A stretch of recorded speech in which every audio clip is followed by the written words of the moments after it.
see something here.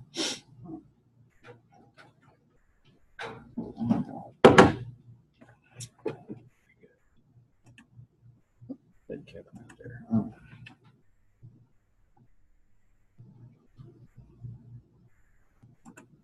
Hey, Kevin, how you doing? Glad to see you out there. Good. How are you? I'm doing good. Glad to see you. Do we actually need to be there? Can I just watch your mic? So if you should have a question or something, you always try to send me a little chat message. All right.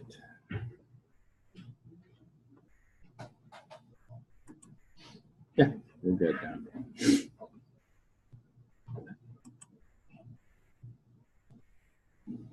Right.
Okay, I'm recording this anyway, so we'll have a few minutes. I sent everybody an email, and we've got a lot of people that still need to register for CAPSIM, and just remind them that if they don't, then I can't award any points that are related to the simulation. We have a contractual obligation of people at CAPSIM, and so if you haven't registered, please do. And those who have, as it mentions there on the inside of the course roadmap, which is the first page inside the guide. First piece you have to do is go ahead and get registered, do the rehearsal tutorial after you've gotten registered. And the first the first practice round started today, so hopefully everybody will get on the roll here and get going.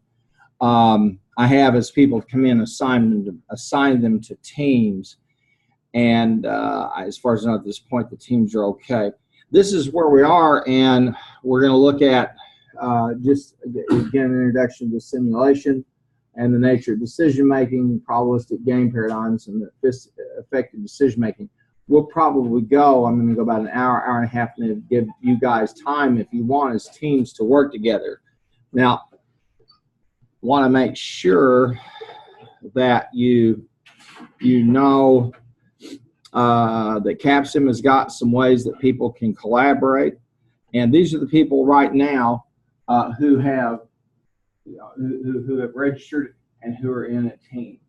So everybody in this group does need to do the rehearsal tutorial in order to kind of move on through the rest of it. Before we get too much further into the simulation itself, and I'm over at CAPSIM, I want to just quickly kind of give us a heads up in terms of what's coming up. You've got three things coming out. You've got the Davenport book, an exam from on chapter 1 through 3 coming up, and then the exam number 2 on case analysis is out of the Parnell book, and that's the big one, out of that big book on strategic management. And then you have an exam on decision theory, and that materials are over at the supplemental website. And I want to show you those so you can take a look. I think I might even have them in here. I can't remember if I loaded them in the files or if I just left them in the, I might have left them over there. Yeah, I think I did. So to get over to the supplemental website, just you can go back to the modules, okay, and then just go into that welcome area, and you'll see that that website, and there it is. You've taken courses with me before. You know, I use them like all repositories, and the it's a document called Key Concepts. Here it is, Key Concepts and Overview Materials, and I'm just going to download it for a second and show you its contents, because what it will do is guide you through all of the material that's going to be on that exam on decision science. Let me open this up a little bit for you here, and it just flows right through, and you can open the document yourself. You can go over there and see, and I've got a PowerPoint here, okay, and then there's a second PowerPoint, a third one. These material, and here are some materials. There's a PDF. There's a couple of Word docs, okay. Those are over in the supplemental website materials, and then you'll probably find some of them in the files as well. That's what exam 1 is over, and it's due. It's open book, open note, and it's due that night at 6 o'clock. So you'll want to make certain that you have this, and there are going to be some other. Most of all those, probably all those materials are going to be over here in the supplemental website. Okay, they may be in the files. I don't think. I can't remember if I put some of them in the files or I just left them over here. Okay, and then and we can just go ahead and close that down. So that's that's what that first exam is going to cover. Now I'm over here in the capstone, and I gave you guys a guide. And if you register, if I'm not mistaken, those of you who might have registered, you may also have be able to access the online copy. I'm not sure, but you just want to walk everybody through the document itself, and then again, then talk a little bit about the exam number 1. Now, before I forget, exam number 2. This is from the Parnell book, and there's a section over here that's on case study, and so that one it's on case analysis. It's on starts on page 354. That's exam number 2, and it has some questions on how you do. How you perform that a case analysis. Okay, now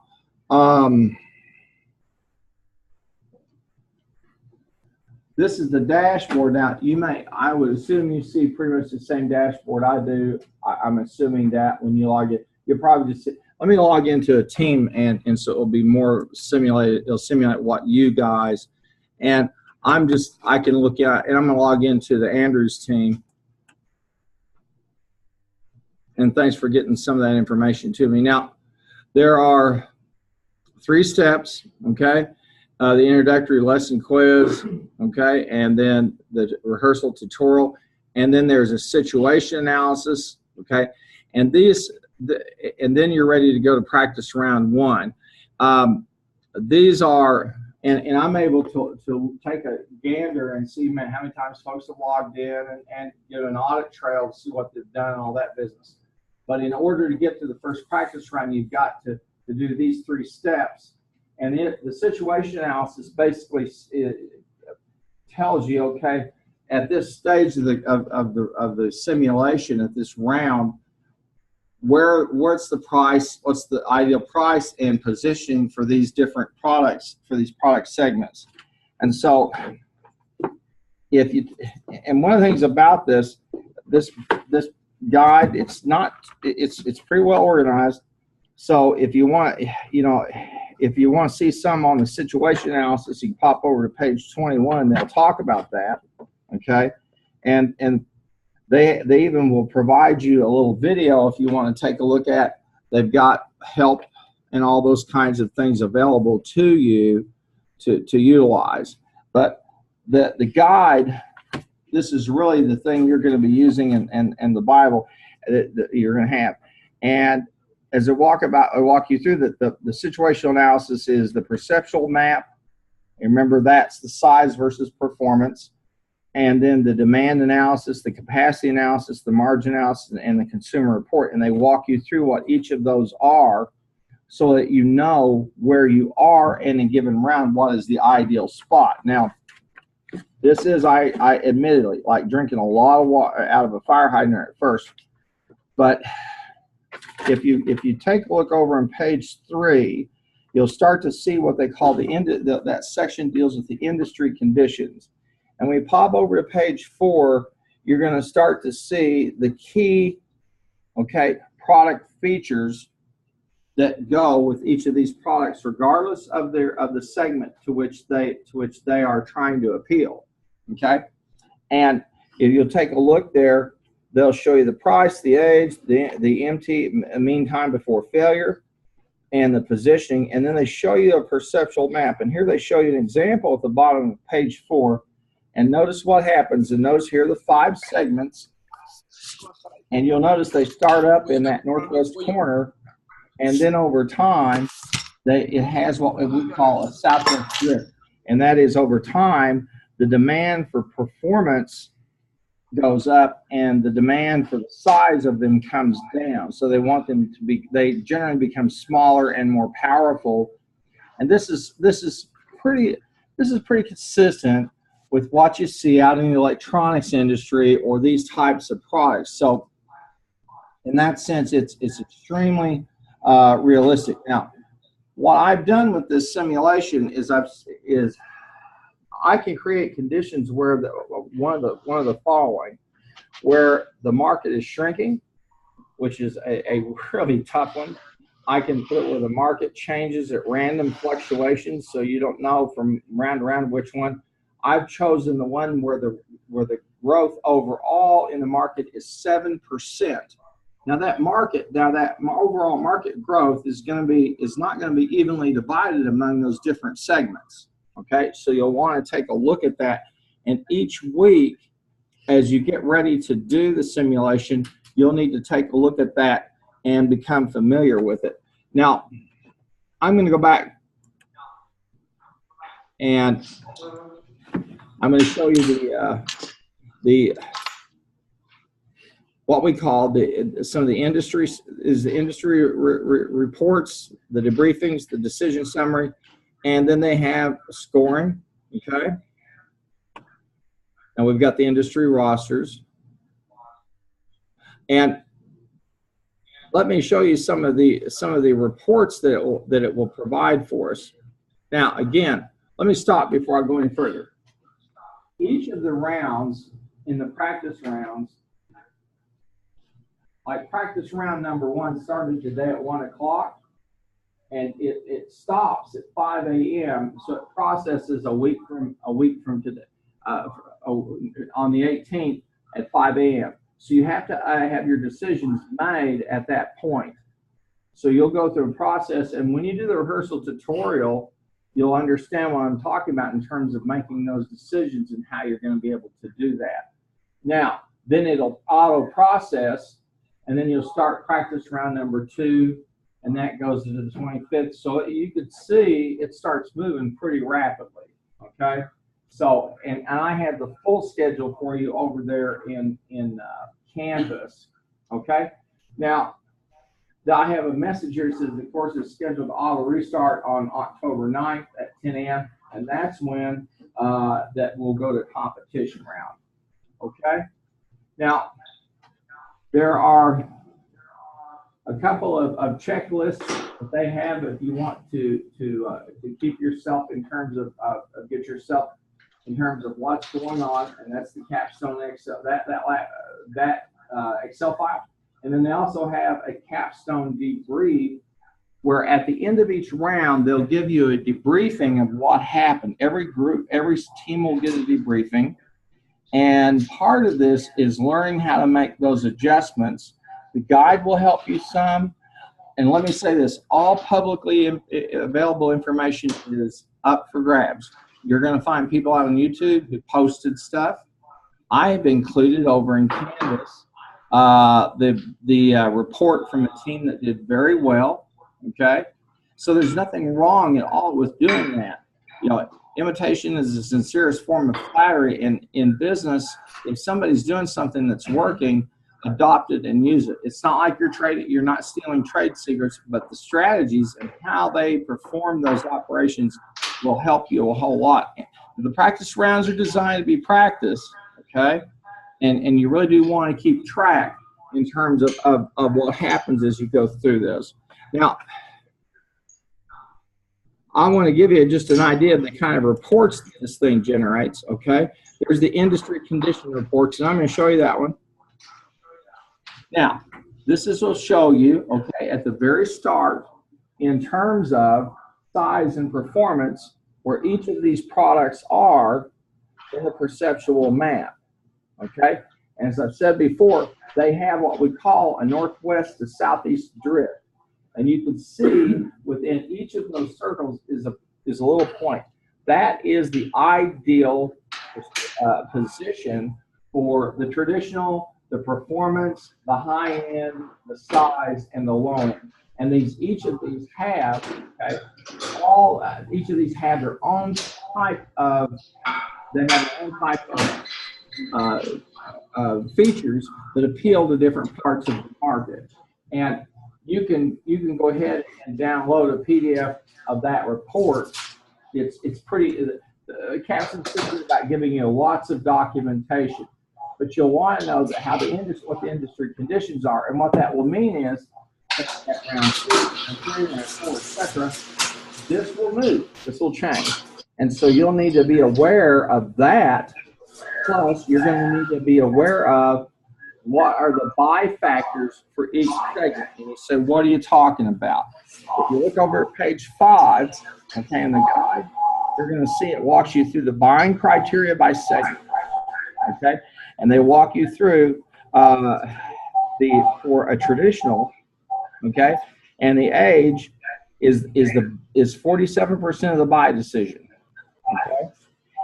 And then the price, and then the position, okay, and then the mean time between failures, okay. Now on the other side, okay, customers seeking cutting edge technology and size, performance, and design. These people want something different, and then you'll see the ideal position there, okay, is the size versus the performance, 43%, the age, MB, a mean time between failure, and the price. Okay, so there's no guesswork involved here, and each of these will change an increment in terms of these buy decision criteria. They will change on an increment to each one. Let me see if I can go on here for a second. I'm going to try to do something. Now let me mute all of them. There we go. Now, hopefully everybody can still hear me. But the main thing that we're concerned with is making sure that you understand the buy criteria for each product segment. Now, the natural question you ask is, well, do we have to try to really push all of our products, or should we choose 1 or 2 products? What do we do? That's up to you, okay? And that's why I would encourage you, for example, over in, let's see, I think over in the files, or maybe it's the resources, I have Caleb's document.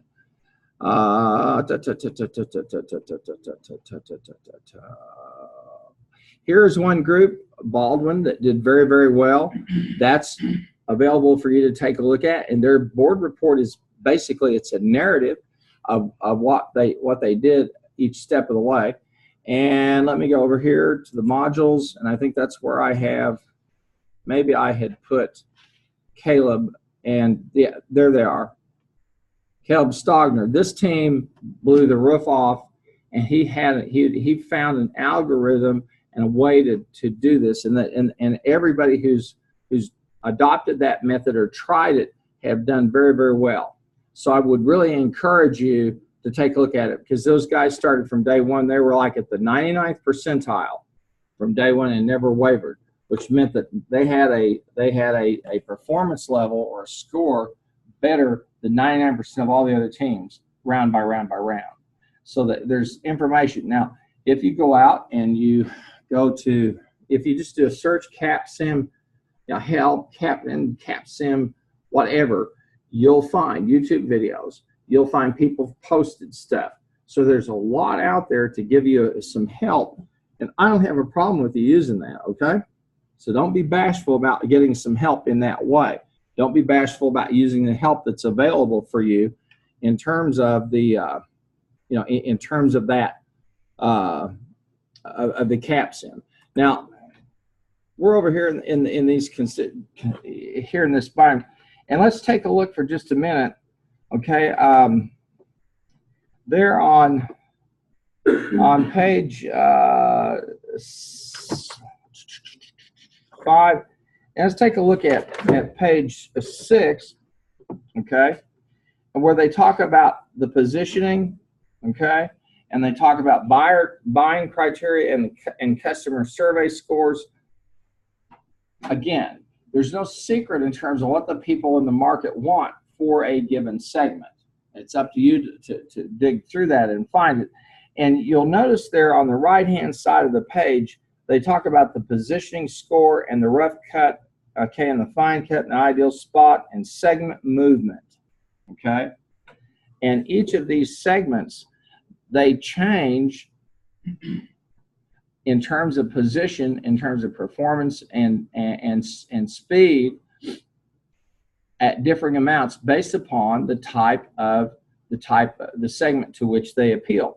But the thing that I want to show you there is that example, and you'll notice there's a black dot right in the middle of that. That's the ideal. Then that black area is kind of what I call the sweet spot. Then that green area, you're near it, and then you start to move away. Okay, so that means how you've positioned your product. You're starting to move out from what's your niche, maybe into a neighbor's, or you may be overpricing or putting in too much performance into that product. Now, as I said before, you can download this, okay? And here are the segment centers at the end of each round, and you'll notice, okay, that they show you there that table 1, the segment drift, the segment circle drift rates. Notice that the traditional, okay, goes up 0.7 in performance and goes down -7 in size, okay? And then you'll notice the low-end product goes up in performance and down in size. The high-end, look at it, goes up 9.9 performance and goes down in 0.9 in size. And then you come to the performance, and it's a 1 and a -0.7, and then the size is just the opposite. You see those? Those are the increments at which, those are the increments in terms of that drift, and they show you that, illustrate it right here, and then they walk you through the segment centers at the end of each round, where we start at round 1, and now you'll go, I think you have 5 or 6 practice rounds. I can't remember how many competition rounds, but if you went the full 8 of each or either one, this is where you'll end. These are the ideal spots, okay? And this shows you then, again, ideal spots for each of those. This is extremely important that whoever's doing your R&D needs to be on top of this really, really, really quickly. And then you'll see, and for example, if you're, whatever your team, the letter starts with, you have Able, Acre, Adam, Apt, and Apple. These are the 5 different segment groups. Now, again, how you choose to handle, if you choose to say we're going to focus on traditional, and we might a couple of other products, that's fine. Make sure that you've got a good plan. If you say we're going to try to diversify, okay, that's another kettle of fish. So that's why you need to get in and do the rehearsal tutorials so you can see the kinds of decisions that you have to make. So you kind of get it in terms of what you're putting, of the inputs you put in, and make sure that when you, with your team, that you agree upon who will upload the work, okay? So you can all communicate with each other. You can meet in here during this class time if you want. You can meet whatever is convenient for you. I don't care. But what you do need to do for each team is have one person who uploads the finished work so that everybody agrees on what they were uploading, okay? And so it's probably not a bad idea for you to try to come in and use some of the collaborative tools, or meet at the lab. You could probably do some of this by email. That's up to you, okay? But I'll be here in the evenings. So if you want to come in here as a team and work, you can come. If you want to work at another time, it's up to you. I don't care. But you'll know when the round ends, so you know when you need to have your work, your decisions made and your work uploaded. And it just walks you through that whole piece in terms of, and what will happen now with these increments is this will all drift to the southwest, and they show you that there in the guide at the bottom of page 4 or 5, if I'm not mistaken. They show you there at page 4, and then over on page 5 they also show you a little example of that out of the real world. Okay, the bottom line is this is about as realistic as I know with this type of products in terms of what we see happen with them. Cell phones would be a good example. Sensors are another. And that's basically what that is indeed what you are selling. Now, I want to show you, I'll go back to the reports for a moment, okay? Here is the Wall Street Journal of your simulation. It's called the Capstone Courier, and I'm going to put it in a PDF view. And what it will do is it will tell you at the end of each round how you did and how everyone else did. And when I say it's like the Wall Street Journal, that's for your simulation. That is exactly what I'm talking about. I'm going to open it up, and it will probably be easier to. And it's not rendering bad on this, but you could see you're at round 0, and you can see everybody's return on sales, their asset turnover. Okay. The market share that each of you have. Of course, you're at ground 0, so nothing has changed. But it will give you, a summary of the price of your stock, the book value, the EPS, the yield.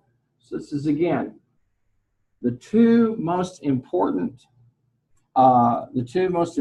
positions in my feeling about this simulation is R&D, okay, and marketing. R&D, figuring out how are we going to position our product, and then marketing, how are we going to price it, but more importantly, how are we going to market it? Because in the simulation you have a marketing budget that really consists of two things. One is more awareness, okay, and then the second is more like sales and sales execution. Okay, so and at the end of each round, you'll be able to see, and they give you a tremendous, they give you everything you would see if you're running a company. Production capacity. Of course, everybody is all at the same point. Okay.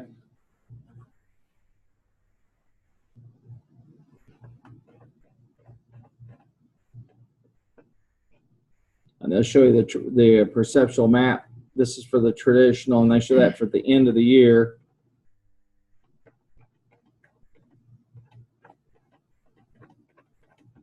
So there's all of this information here, and they will show you a lot. And here you can go you can do segment analysis, okay?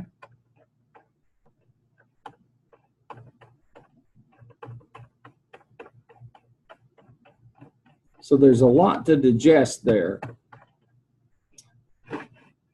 Now, I'm going to close that off for just a sec. And I want to show you the debrief. Well, we didn't finish the report. Let's click on the reports. Get an annual report for your company, okay? Get a financial history report. These are rehearsal tutorial results, okay? And then a report availability when you can get them in the student database. That's something for me. But the financial history, the capstone courier really is the biggie, and that's the one where you see everybody else versus you and how you did. Now, I want to show you the debrief piece of this, okay? There's what they call a rubric debrief, okay? And I'm going to download this so we can see what it looks like. This report, okay, this debriefing this is the rubric that tells you how do you score points, how do you get, what do you need to do to get a good performance on each one of these products, and how are the points allocated, okay? And this goes in the basis, it scores you out on the basis of these points. So you say, what's the key, what's the rubric? Here it is. And so you really do want to have somebody who, I wouldn't print the thing out, but I would certainly download it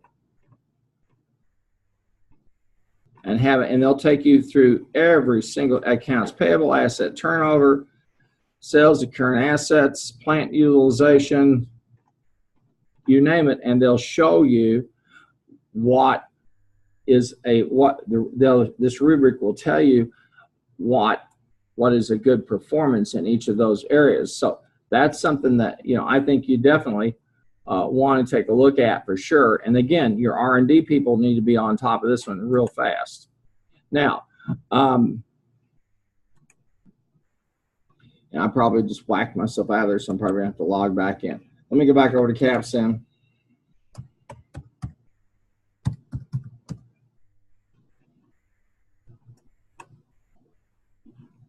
That's going to make me log in. That's all right.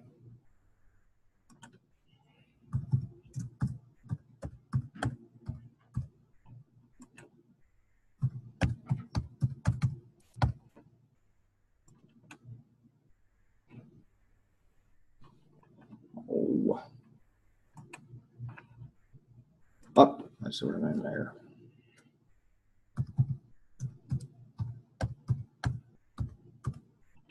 There we go.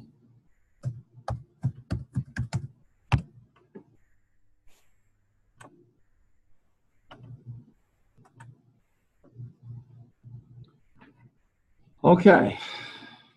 Now, let's go back over to the reports.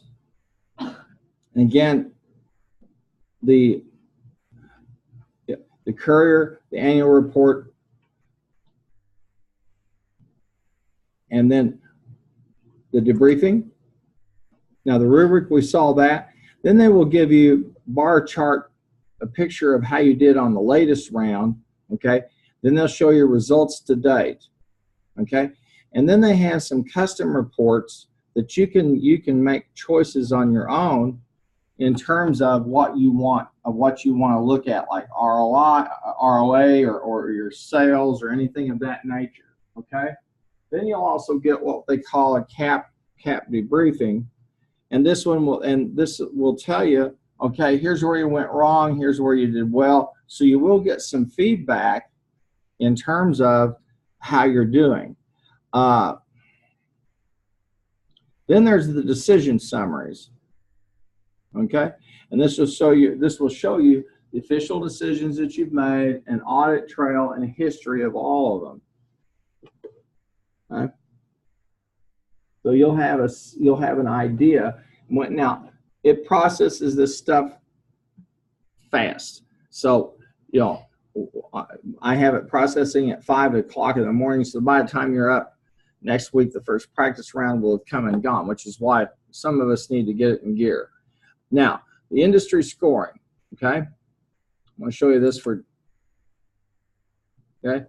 This is, and these are teams in the top 10%. And this shows you, this uses the balanced scorecard, okay? And what they will do is, we always have here a team that's in the top 10%, and you can see the kinds of teams you're competing against. There's some pretty good schools here. And some of them do nothing but this. So it's to your credit, okay, that if you're in the 80th percentile on this, you've done quite well. So when I have folks that are up in the top 10, that's something I feel really, really good about. And you can do that if you choose to keep it focused and structured. Now, in terms of your team, look at this, and you'll want to look at that post in terms of what's the balanced scorecard. Okay.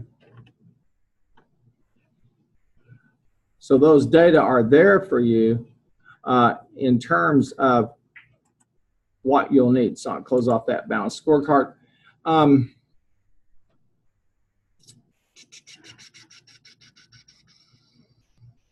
If there's anything else. Okay. Analysis and scoring.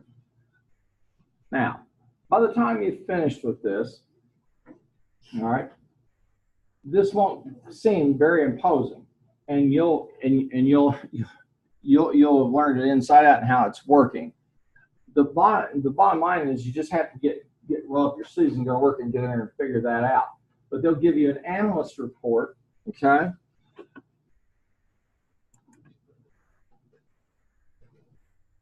And this analyst report will just take you through the categories, okay, in terms of how you did. And you don't have any data, of course, because you haven't done anything, but that you could choose a point analysis and what you want to focus on. Then you get a round analysis, okay? There's nothing available at this point. And then you get a thing called a star summary. And what this will do, they will tell you, all right, you'll get stars which measure your performance on the basis of contribution margin, no emergency loans. If you run out of cash, then the system will make you take an emergency loan. I think it's about 18% or whatever. It's Big Al. And then you have to come in, well, you have to satisfy 95% of demand of less than 90 days of inventory, and then increase the stock price and have a profit greater than 0. Okay? So that gives you an idea of how you earn those stars. So if you really wanted to summarize and say, how can I tell I'm doing okay or our team's doing okay, the star summary will walk that through you. Now, what it will also do is if you haven't done so well or what you've done well, it will give you a narrative, okay? And it'll walk you through that process. Say, now you did well because you had a contribution margin of 33%, blah, blah, blah.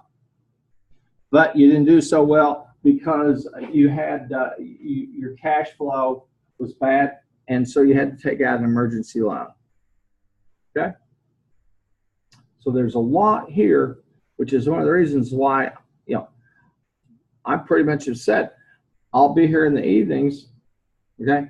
But you've got the work to do to get yourselves rolling on it. Trying to think of what else here I might want to share with you.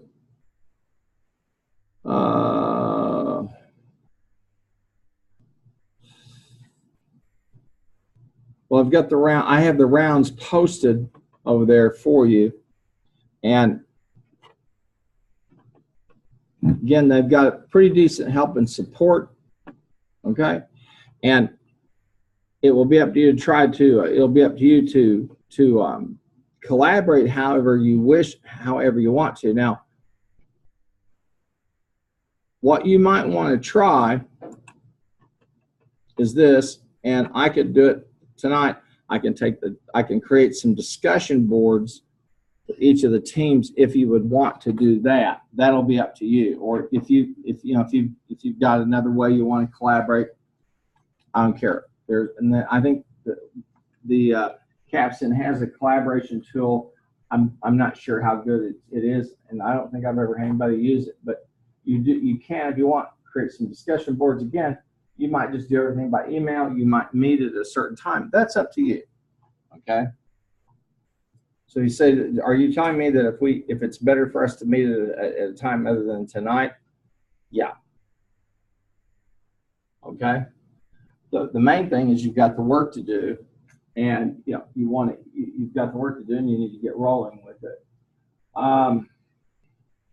I do want to talk a little bit about, before we go too far, about the exam that's coming up.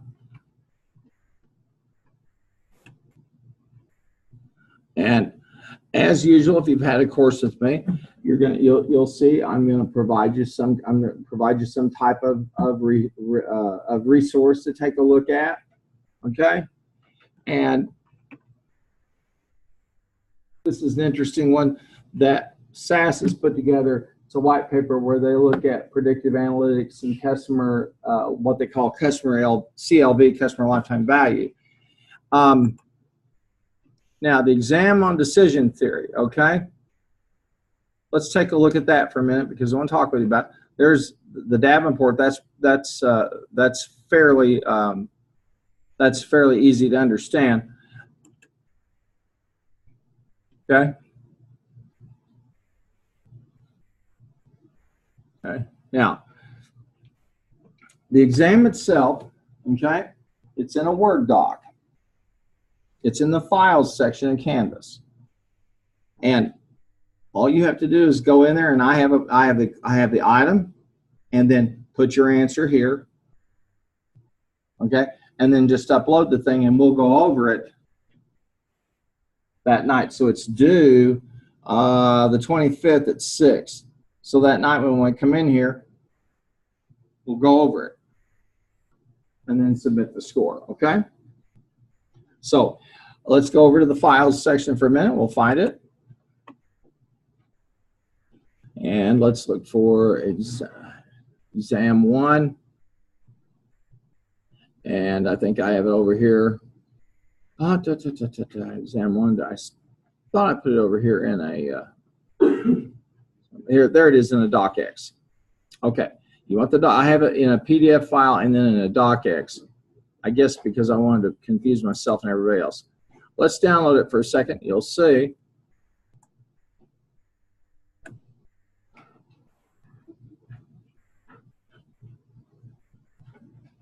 Okay.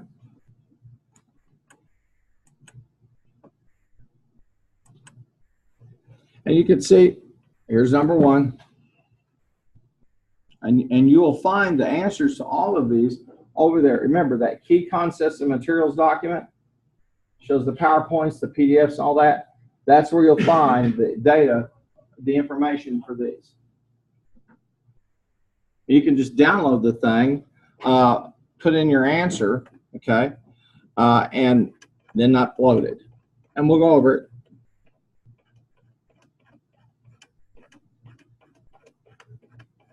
Okay? Yes? Yeah.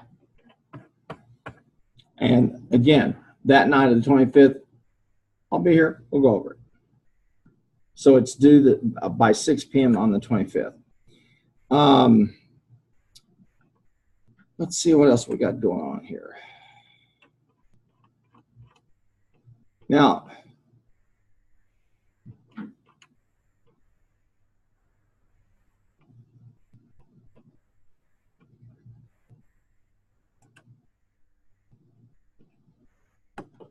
okay, we've talked a lot about the simulation. All right, we've got the guide, and those of you who have already registered and I've assigned you to a team, you need to go ahead and do the rehearsal tutorial. All right. If you haven't registered, you need to register. All I can say is I sent everybody an email by contractual obligation. The only reason they let us use this is if we will certify to them that everybody who's in the course enrolled in the course uses the CAPSIM. That's a non-negotiable thing on their part. Okay, so you need to do that, and I know who does and who is and is not registered. So if you don't register, if your team does very well, you lose the points. That's about all I can tell you. So before we get off too far else in the guide, okay, I think that what you need to do, and we've got several of us who just simply haven't registered. So once you register, okay, what you'll need to do is tell me what team you want to be a member of, because I have some teams that have already formed, okay, but if you haven't registered, and once you do, your name shows up and then I assign you to a team. So if you have a preference in terms of a team, that's okay for you. You know, that's fine. And that you'll have to kind of figure out with people. Let me go back over here to the industry. Here's the team assignment. These are the teams so far. Okay.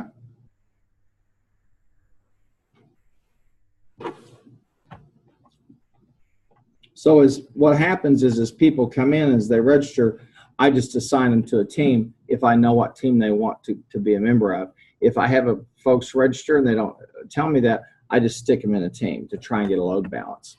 Got a question here. Okay. Team Chester for the win. All right. Well, it's confident already. Away we go. Okay. Message sent. Message received.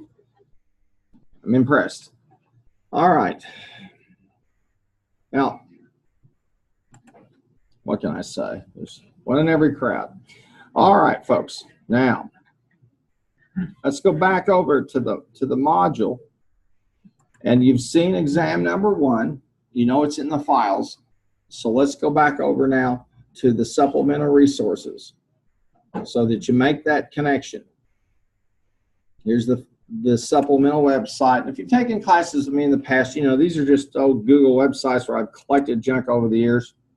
And there's Belshazzar. See? Instead of that, look, I want a live mascot, and we can put him right across the street over there. There's plenty of land over there. Instead of, well, I'll say no more. I think it's criminal that we don't have a live mascot. Everybody else seems to. There's Bevo, there's Ralphie. I don't know what OU's evolved into. I don't know what it is. It's some kind of a horse. Isn't that it, a horse or something? I'm glad. I think it's a horse's head. I'm not sure if that part of the anatomy is highlighted, but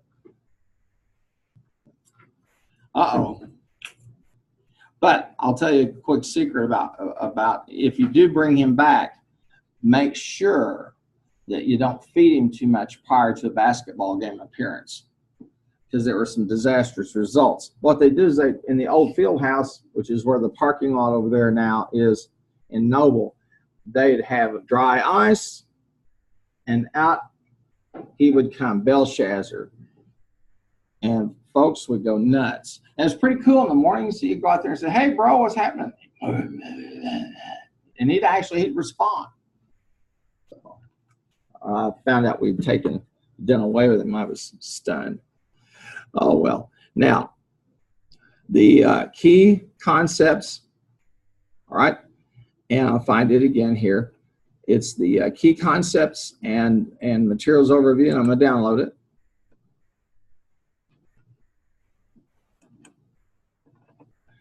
Now, there's a PowerPoint over here in those materials on decision making, resolution of ambiguity, okay? And what I used to do is go through these, and what I found is you can read them faster than I could talk about them, okay? But what am I trying to do here? Let me explain to you real quickly. I don't believe that we can give you a good business policy course if you don't understand something about decision science, okay? Now, as I looked around, I found some really great decision science textbooks. They're about $350 and about 1,000 pages. So rather than go that route, I said, I'll just try to collect some material and give you enough to kind of get your foot in the water to understand some of those concepts and what they're based on. So you will want to download this and save it so you know, or it's over there, and you'll want to have that, because these are the materials that you'll be using on that. You'll use to answer the questions on the exam. Okay, and it's open book, open note. So if I gone over enough ad nauseum that we're all on the page, good enough. Now there's some really good stuff that's in here, and one of the things that I really enjoy is when you walk through some things like game theory, and some basics in game theory, and how that works. There's a good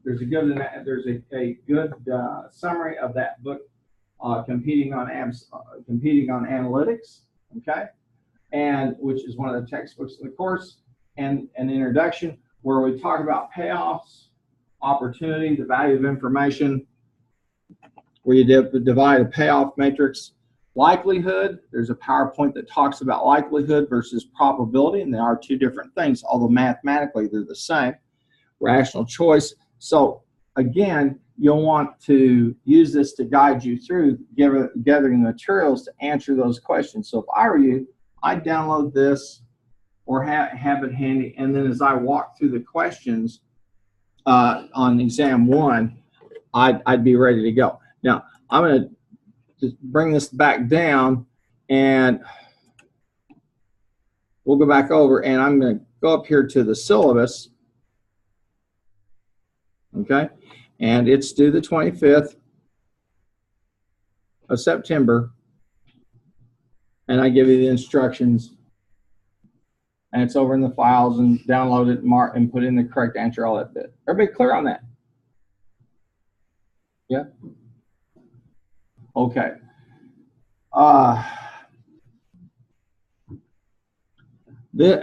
At this stage of the game, now the Davenport is the one that's the text that competing on analytics.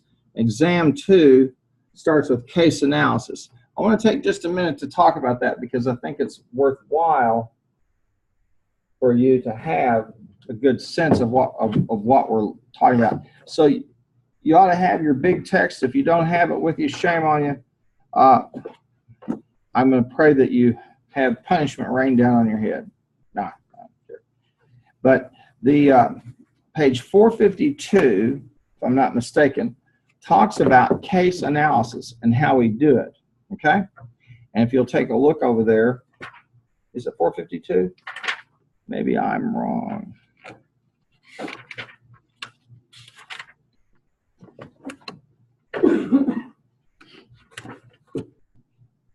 Oh, I'm sorry.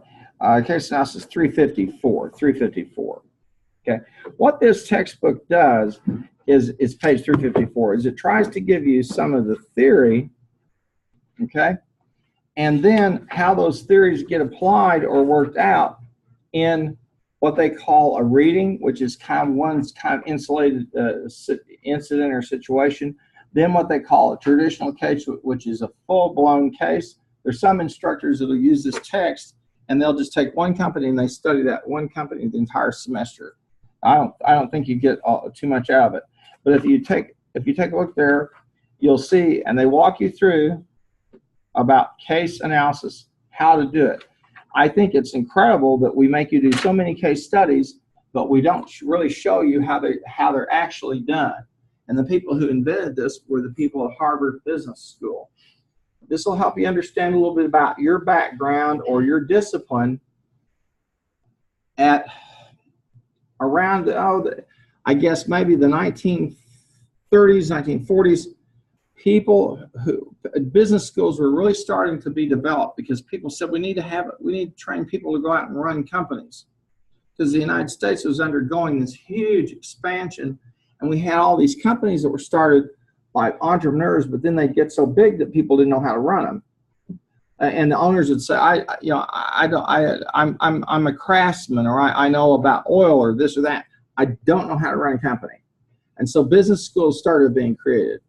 And Harvard Business School said they decided to use the case study method, because they said what we do is we take a company, we look at it in a given situation or its life and growth, and we dissect it and we try to understand it. And that's the more appropriate way to do it, to understand, and so that when you leave, you have a good understanding of the practicalities as well as the theory.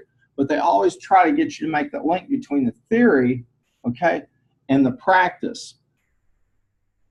Now, one of those is organizations are designed to fit their mission, okay? They're designed to fit their mission. And if it's a sales organization, it is a sales organization. And to change it from that to something else is extraordinarily difficult. But if you'll see there, as they walk through the steps of researching it, they show you where would you get information about a case study, and that's over page 356, 357.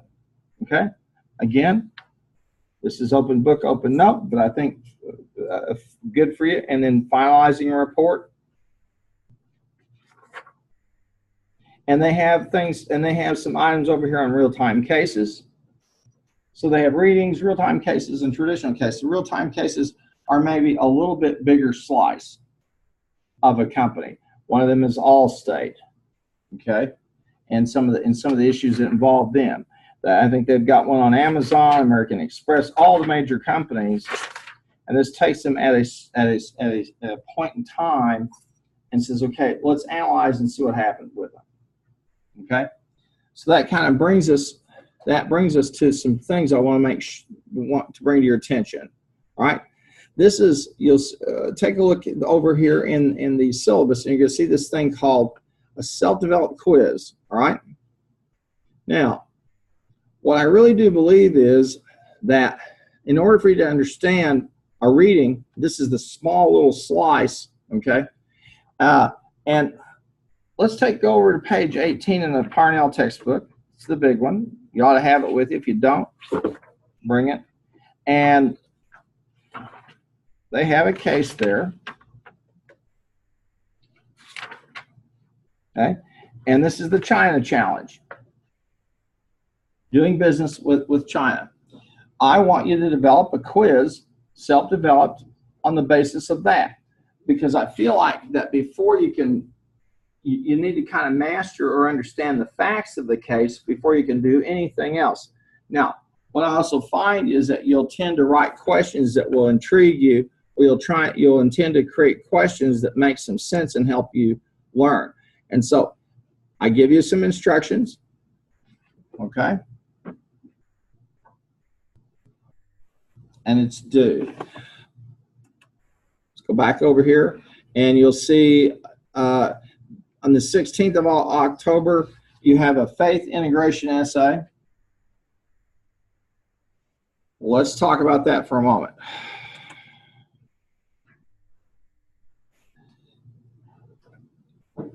You're given an essay to upload, and let me see if I've got it over here in the files, or it might even be the instructions for it might even be in the rubric. This is something that the college wants you to do. Here you go. Here's the faith integration response form, and then here's where to upload it. Okay. Then we're going to be moving in later on in the class a senior survey. And then if they're going to still use Peregrine, that's one of those assessment exercises that we ask you to come in and take. And once you finish, we give you a certificate. Our accreditor asks us to do this type of assessment at program end with everybody. And since we're a faith-based institution, they ask us also to do the faith-based, that faith-based response. And this is also important for our Higher Learning Commission accreditation that's coming up this year, formerly known as HCL. But the Peregrine, and we've got the registration instructions, and the dean usually helps me administer the thing. This is where we just do it. We assess to see what you learned, what you didn't, etc. He may decide to go back to the ETS this semester. I haven't had a visit with him yet to find out. But this does help us get a sense of how we're doing and what we're not doing. Okay, and it will help you as well. Okay, lots of information here to take a look at. And let's see.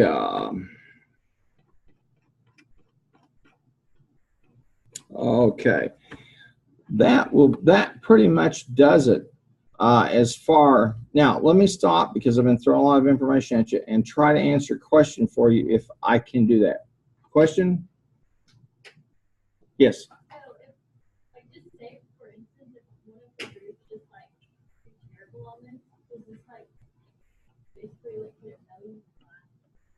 Yeah, it's pretty much the end of your business career, and yeah. And usually what happens, you'll see it on rainy days out here at the tunnel. You'll see the people who didn't do well on the cap sim. You'll see them, they're shivering, and they have a tin cup. And what I like to do is I drive by, you know, it kind of floods, and I like to drive by and get as close as I can to splash water all over them. And then I laugh. And I say, God bless you, brother. I'm teasing you. If you do badly, okay, I want you to do well, and you should. If you do badly, okay, then I in some sense hold you to a higher standard because I want to understand, okay, well, what went wrong? What would you do differently? Why are we having you do a simulation? Better you do this than you come out and mess with my money until you're ready. Because you take my money and throw it down the drain, and I'll be hunting you down. But the simulation, it gives. Here's what's going to happen. The simulation is going to give you the experience of running a business. It's also going to give you something maybe you've not gotten a chance to experience, and that is having to talk to each other out of your different specialties. Because all of you have some type of concentration, and there's going to be some, I don't think we have any accounting. Do we have any accounting people? Okay, we got, okay, finance, marketing, okay, general management, okay, international, okay. Anybody else? Have I missed one? Management? So you're going to have to talk to each other and communicate with each other. So that's going to be part of that dynamic, just the personal dynamics of your interactions as people, but also speaking to each other as functional specialists, because what you'll discover is, and especially, I don't care if you own your own business or you go up and you work for a large company, a key piece of being successful is the ability to communicate with somebody whose training is completely different than from yours, but who may hold your life in their hands, like your marketing people, okay, or the IT people, or the finance people, to say, okay, well, should we do a stock buyback or not? Okay, it'll pump the price of the stock up, yeah, but who will we upset when we do it? So where for me the rubber hits the road is when you come in and do the board reports, okay. And that's a time when you come in and you've written a board report. You can see that Caleb's is over there. You can take a look at it, and it's a report of what you've done. And then I begin to ask some questions. I would start to probe. And if a team hasn't done well, and it can happen, it gives me an opportunity to find out where did you mess up, where did you go wrong, okay? And that's good enough for me, okay? Fair? Now, I do. If a team doesn't do well, at the end of the night, I give them all a dunce cap and make them sit in the corner. I don't shame you too much publicly. Just I put a thing on the TV. The dean does the screen. Shows, here's the names. I'm teasing you completely. I'll tell you what's going to happen. You're going to do a lot of work here with the simulation. And the first few weeks it's going to be like drinking out of a fire hydrant, and then it'll click. Then when you come in and you do your board report, we'll be able to have some good conversations about what you did, what you didn't do, different, how maybe in making a certain decision, a pricing decision, maybe a positioning decision, where things went wrong. It's a simulation, and it's designed to get you to that point. And it's as close as we can get to sending you out in the real world and saying, okay, well, here you go. Okay. And you do literally make and sell these products. You have 5 market segments. I mean, it's as real as we can get. And the competition, you can see the different schools, people that you're competing against. But like I said before, almost every semester I have somebody who does. I have a team that hits in the 80th or 90th percentile. Those are my expectations. Yeah, you know, whether you know it or not, you know a whole lot more than you think you do, but you don't know as much as you think you do either. And that's the thing about business. And trust me, I feel the same way about myself.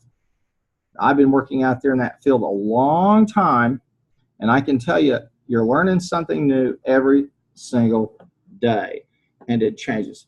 The one thing that has caught me by surprise is that when I left school, the environment out there in business was turbulent,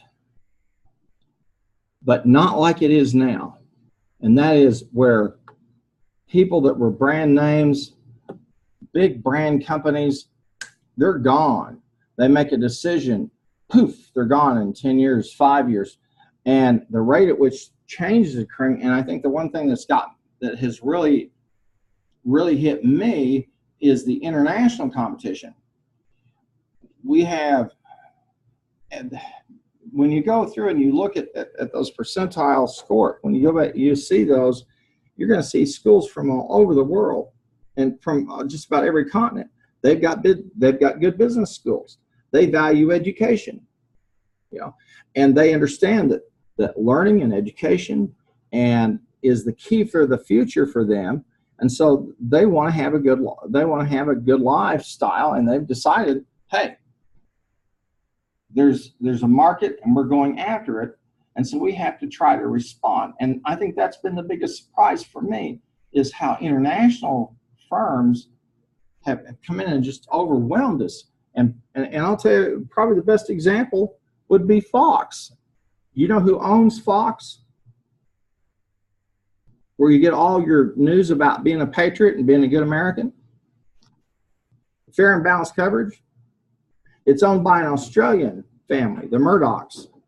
Not Americans, not from the United States. These are Australians. And now they're trying to gobble up all of the media in Great Britain. But the people in Great Britain are kind of stubborn and a little bit more kind of nasty, and they caught him listening in on the Queen's phone calls, and that upset people. I can't imagine Queen Elizabeth II. I don't even know who she is. You see her? Can you imagine a phone call with her? I think I'll have tea and briskets at 3. That's probably the hottest news you're going to get. Because she looked like me. She's a pretty straight-laced person. But here's an Australian family that really has transformed. And we have all of this dynamic of these foreign competitors coming in, buying up companies. Now we got the Chinese. They've got deep pockets. That's the thing that's really floored me is how the international trade has just exploded. Now, before I finish, let me ask you, of all trade in the world, what percentage of it do you think moves by water? Very close, 90%. That's a good reason to have a 7th fleet, isn't it? That's the first thing when they're in the Situation Room. The president, the first thing he says is, "Where's the 7th fleet?" Okay, have they run into anybody lately? That's a bad joke. They got to get a handle on that. Probably because they're working in such crowded shipping lanes. But you know, we're competing against some pretty bright people. You know, we decided, you know, we wanted Texas and New Mexico, so we went to war with Mexico, and they sold it to us after we invaded them. You know, kind of a forced sale, an offer they couldn't refuse. The Chinese, here's how smart they are. They just said, well, let's find the world's busiest shipping lane, okay? And what we're going to do is we're going to make an island. And they made an island. And they said, if you come within 12 miles of our island, you're violating our territory. Their culture has been around 12,000 years. They look at us and we're just, we're punks. And they're bright people. Never just, so you've got a tremendously competitive and turbulent environment to work in. Goodness, if war breaks out in Korea, think of all of the products that we get from Samsung, okay? All the products we get from that country. Wow, big problems there. So I don't envy all of you because you got a tough road ahead of you, but I think you can rise to the occasion and do very, very well. Okay, folks, any other questions? How do can I add drop? Call the registrar. Okay. Are you really a Christian? That's to be determined. I am. As far as I know, I am. So, it's 7 o'clock. I've thrown a lot of information at you. And so, what's the first thing you probably ought to do tonight? Get the rehearsal tutorial, or if you've not registered, what should you probably do? Fall on your knees and pray. I understand that. Save that for Wednesdays. How's chapel this year? Is it good? No, remember I'm recording. No. Can you see chapel? Yeah, okay, like me. I don't ever go to chapel. I should. But could I see it? Is it online? Is it streamed? No, I don't stream. Okay, so a couple of days after I can watch it. Okay. Okay. Cool. I might have to do that. I might have to do that. I haven't been to chapel for a long time. Are they still giving out coffee and donuts? Oh, stop that? Oh, they used to do it for us all the time. Had eggs Benedict breakfast. Well, and yet they continue to raise the tuition. All right, folks, thank you.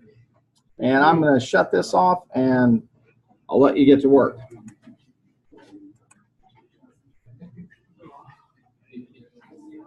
Yes, Kevin, type. Oh, okay. Okay.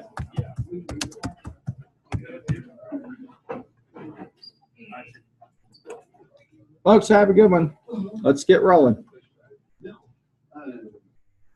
Okay, I'm going to stop sharing this, and I'll post another lecture. Yes, got someone. You bet.